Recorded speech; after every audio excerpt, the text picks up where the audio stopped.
आंदोलन के 2 स्वरूप होते हैं। आंदोलन के लगभग 2 स्वरूप है, सफल और असफल। मैं 100% सुनिश्चित और विश्वास लेता हूं कि हमारा रूप सफलता की तरफ चल पड़ा है। जब भी कोई आंदोलन शुरू होता है उसकी कोई गारंटी नहीं होती कि वो सफल होगा। आप अपने वरिष्ठ साथियों से जिन्होंने संघर्ष कर रखा है उनसे आप पूछ के देख लेना, कभी भी किसी भी चीज की गारंटी और चैलेंज कोई नहीं लेता। लेकिन हमारे वाले आंदोलन की सफलता निश्चित हो चुकी है साथियों, और समय भी मैं आपको विश्वास दिलाता हूं कि अब हमारे मामले में ज्यादा समय नहीं बचा। हमने लगभग ये मान लो उस आखिरी सीढ़ी पे कदम रखने को जा रहे हैं। जो अगली मीटिंग होगी या उसके लगातार जोर से भी मीटिंग होगी, उसमें हम अपनी इज्जत के साथ अपने दफ्तरों में लेटेंगे साथियों। आप नए कर्मचारी साथी, मैं भी देखो, एक चीज है, ये 2.5 साल के अंदर चीज ना विक्रांत की वजह से शुरू हुई, ना प्रदीप भाई साहब की वजह से शुरू हुई, ना मोहित की वजह से, ना संदीप की वजह से, ना किसी और साथी की वजह से। ये चीजें हमारी 2023 में लिखी हुई थी कि भाई एक ऐसा वर्ग जिसका 50 साल से किसी ने भी आज तक उसके ऊपर कोई भी नजर नहीं रखी, उसके ऊपर कोई भी ध्यान नहीं दिया।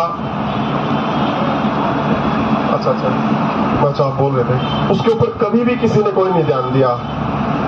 सेकंड मीटिंग के अंदर वो बोले कि FPL 2 से सीधा 6 में ले जाना पॉसिबल नहीं है। उन्होंने हमारी मांग को गलत नहीं बताया, लेकिन उन्होंने क्या कहा कि FPL 2 से सीधा FPL 6 में ले जाना पॉसिबल नहीं है।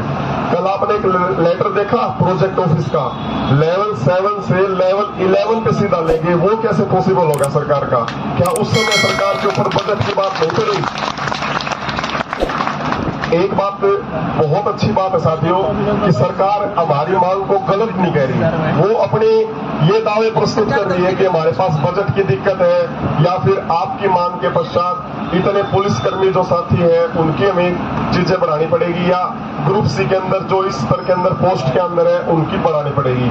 आप सोच के देखो, हमने सरकार को वो पेज भी दिया कि HSSC की नोटिफिकेशन में 10वीं के अंदर मैथ साइंस सभी के पास होता है, उसके अंदर स्पेशल ये लिख रखा है लैब अटेंडेंट एक पोस्ट होती है जिसकी बेसिक पे 2400 GP यानी कि 25,500 है, और वो 10वीं पास मांग रखा है, ना उसके साथ कोई डिप्लोमा ना कोई और हम उसी डिप्लोमे पे उसी 12वीं की क्वालिफिकेशन में जो दूसरे पद 35,400 और उससे ऊपर ले रहे हैं, हम भी उसी के सक्षम है। लेकिन सरकार हमारी संख्या और हमारी ये जो गतिविधि चल रही है इसको लंबा खींचने का कारण भी ये है कि धीरे धीरे साथियों में निराशा आ जाए, धीरे धीरे इनके आपस के गुट बन जाए, और धीरे धीरे ये अपने पदाधिकारियों पर ही प्रश्न उठाना शुरू कर दे।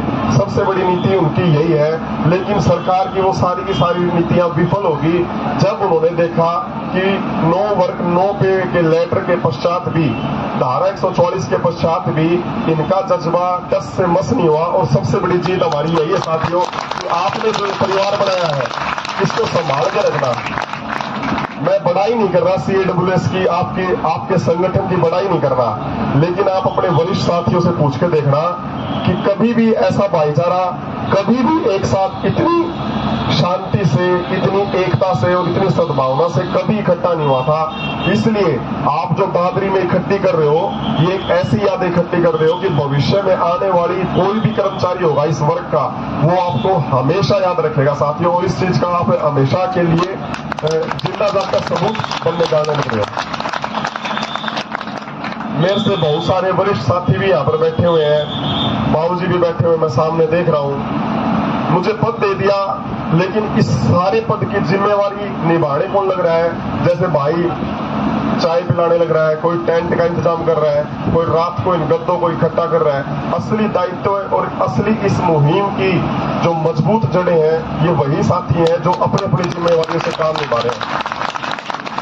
ये मानते हैं कि भाई ऊपर के फेस की वैल्यू हो जाती है कि भाई हाँ, लेकिन असली जिम्मेवारियां यही है। जैसे मोहित चाय पिलाने लग रहा है, कोई साथी खाली चाय का डब्बा भी डस्टबिन तक फेंक रहा है, वो भी 35-400 की मुहिम का भागीदारी है साथियों।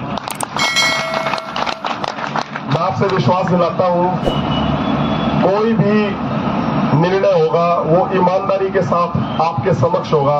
हम सभी कर्मचारियों की बिल्कुल भी नजर नीचे नहीं गिरने देंगे। सभी को अपने अपने कार्यालय में इज्जत के साथ जाएंगे साथियों। और 50 साल की जो हमारे साथ एक रुकावट बनी हुई थी, इसको सरकाने में इसीलिए समय लग रहा है क्योंकि इतनी पुरानी बीमारी है और पुरानी बीमारी को काटने में बहुत जोर लगता है साथियों।